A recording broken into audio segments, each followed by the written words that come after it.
aku yang nyata. Nah, sebelum dibagi-bagi perjalanan tauhidnya, tauhid ghaibiyah, sehingga itu tidak ada batasan. Syria, dan itu jalan paling tinggi. Nah, ya kan? Ilahiyah ini mulai menentukan Tuhan dan umat. Nah, itu seperti tauhidin, ya kan? Nah, jadi kenapa ada Ka'bah Baitullah, ada suatu kaligrafi Al-Malikul Haqqul Mubin Asyarikul Wa'adalan. Itu syarat memasuki Baitullah. Ya, Ka'bah itu dia lihat di dirinya mana, Baitullah itu mana. Nah, sekarang sudahkah Baitullah masuk ke dalam Ka'bah masuk dalam Baitullah? Dan yang keluar, sudahkah Baitullah berwujud Ka'bah? Ini yang ditawafkan dalam solat, namanya salatu alal min tawaf. Nah, ini solat yang menjadikan Baitullah muncul berupa Ka'bah, maka jasad adalah Masjidil Haram, artinya tubuh yang tidak ada salahnya. La harama, la haroma, gitu. Jadi itu sangat nyata sekali. Mulai Baitullah, ya kan? Mulai Ka'bah dan Masjidil Haram. Nah, ini perkara dalam satu himpunan diri. Nah, jadi makanya hijrah. Berarti kita harus hijrah dari alam-alam yang dikatakan yang belum sempurna, ya, belum menjadi alam Tuhan, alam Allah, Allahu alam. Nah, belum berdiri. Maka kalau Allahu alam sudah berdiri, dikatakan ada Baitullah berwujud kepada Ka'bah, terlihat seperti Masjidil Haram. Seperti itu dengan tubuh. Orang yang berhasil menjalankan khusyuk wa khasyi'un tadi, wujud Allah dalam batin, itu nyawa, itu Baitullah. Mewujud Allah dalam zat berupa rohani, kodratnya Muhammad, itu dikatakan dengan Ka'bah. Dan berupa-rupa Allah pada wujud Adam. Nah, ini yang dikatakan dengan Masjidil Haram. Berarti itu sudah mabrur hajinya. Dengan dia laksanakan makrifat itu pada tawaf. Rupanya seperti itu untuk mendapatkan sebuah kemakmuran ya dalam menjalankan ibadah. Iya, itulah haji mabrur. Orang yang haji mabrur itu bukan seorang haji. Tidak ada panggilan haji dalam Islam, tidak ada.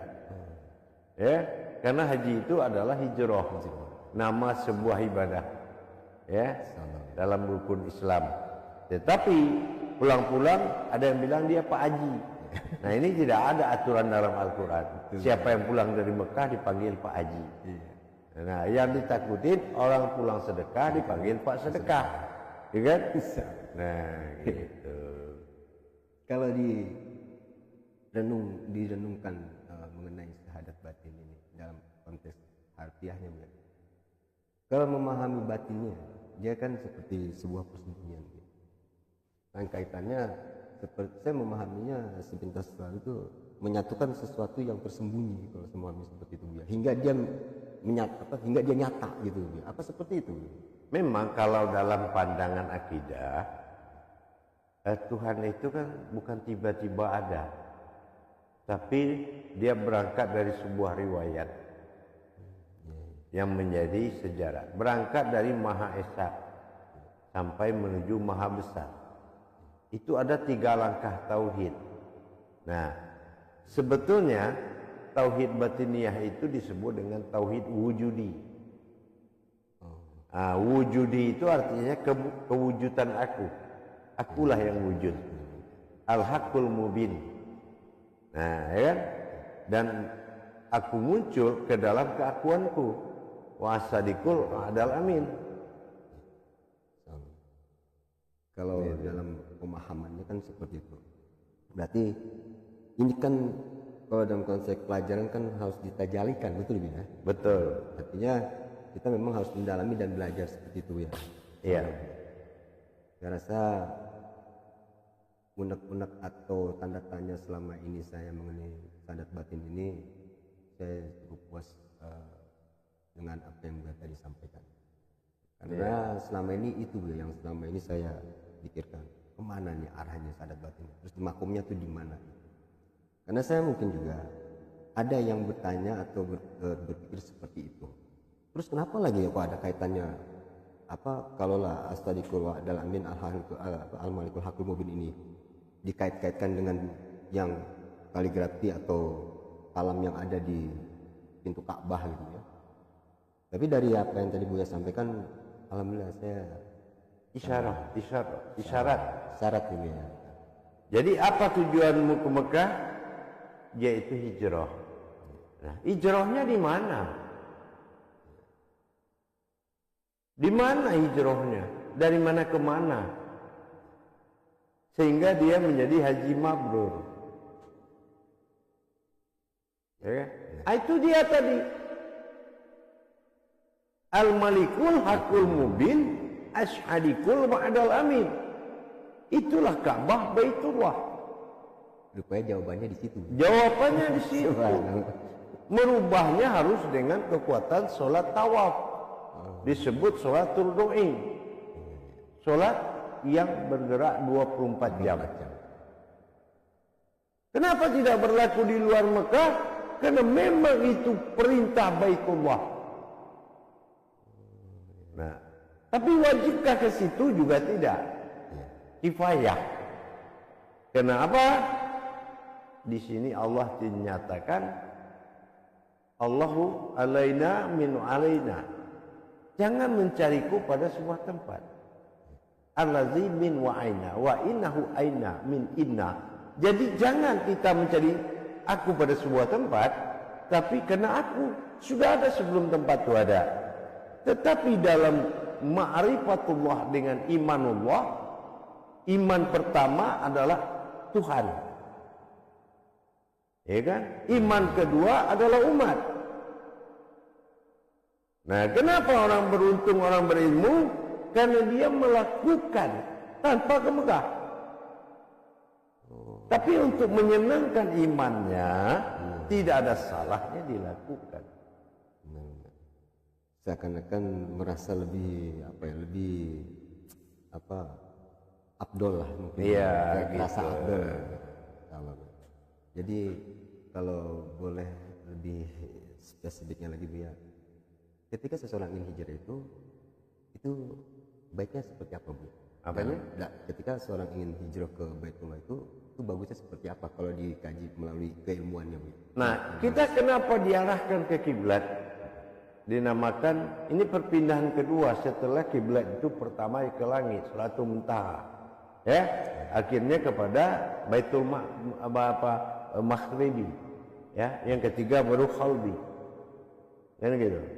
Untuk ibadah sya'adiyah yaitu kiblat, arah. Ya. Kenapa diarahkan kepada Ka'bah? Karena di situ kita harus shalawatul fil mihrab. Kita harus berpindah, itu namanya hijrah. Runtuh tubuh wujud Ka'bah, runtuh ruh wujud Baitullah. Maka maujud itu adalah sebuah alam yang sempurna, mubarakah, disebut dengan Masjidil Haram. Kayak gitu ya. Nah, itu konsep ibadah. Tetapi barang siapa yang mendapatkan jalan itu, mereka akan beruntung. Nah, gitu ya. Nah, karena sholat itu ada dua. Pertama syahadah, kedua sa'diyah. Syahadah adalah tawaf. Nah, itu yang dilakukan melalui syahadat Baitullah tadi, ya, atau syahadat batin. Ya. Nah, yang kedua itu kita menikmati perjalanan batin dengan tawudun. Nah, ini adalah kodratnya ilmu. Allahudun wa Muhammadun, sama-sama tidak berwujud. Dun, sir, rahasia. Muhammadun, juga rahasia. Tapi itu siapa? Min abduhu wa rasuluh. Itu aku dengan ruhku, ya, yang ruhku utus. Aku mengutus ruhku. Paham?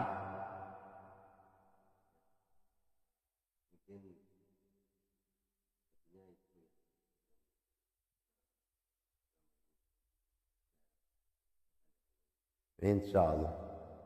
Insyaallah. Insyaallah. Ya. Sangat luar biasa dari apa yang Insyaallah. Ya. Paling tidak itu khalifah, mereka tuh menghadap kiblat itu sudah tahu tujuannya. Jangan hanya menghadap matahari terbenam. Soal sholat, kenapa maghribi wal masriki? Dari hidup menuju mati.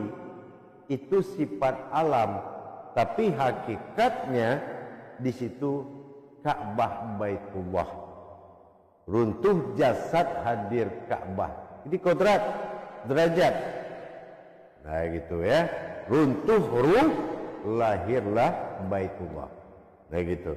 Jadi akhirnya manusia itu adalah wujud Baitullah, berwujud Ka'bah dalam alam Masjidil Haram. Nah inilah yang dikatakan dia tawaf. Jadi dia, kalau sudah begitu, itu tidak butuh tempat lagi. Dia beribadah itu tidak butuh tempat. Karena sudah tawaf 24 jam. Sholat yang hanya mengandung jalan kaki di situ. Artinya ibarat HP dicas dulu kenaikan dari kodrat ibadah itu. Gitu. Tapi kalau kita tidak cas dulu, akhirnya timbullah seseorang menghadap maghrib, maka mati diterima akal. Ya kan gitu. Nah, hidup diterima akal. Tapi kalau orang yang beruntung di sisi Allah, afdal fil mu'minin, di sanalah dia menambah usianya. Salatun autu fil ilm umur wa minal umur. Ya, artinya salatnya itu adalah memperpanjang usianya. Kenapa? Karena dia sudah berwujud kepada Baitullah. Baitullah itu tidak ada usianya. Ka'bah itu tidak ada usianya. Masjidil Haram tidak ada cacatnya. Maka dia lepas dari ketentuan Lauh Mahfuz tadi. Ya. Nah, disinilah keberuntungan tadi. Ya.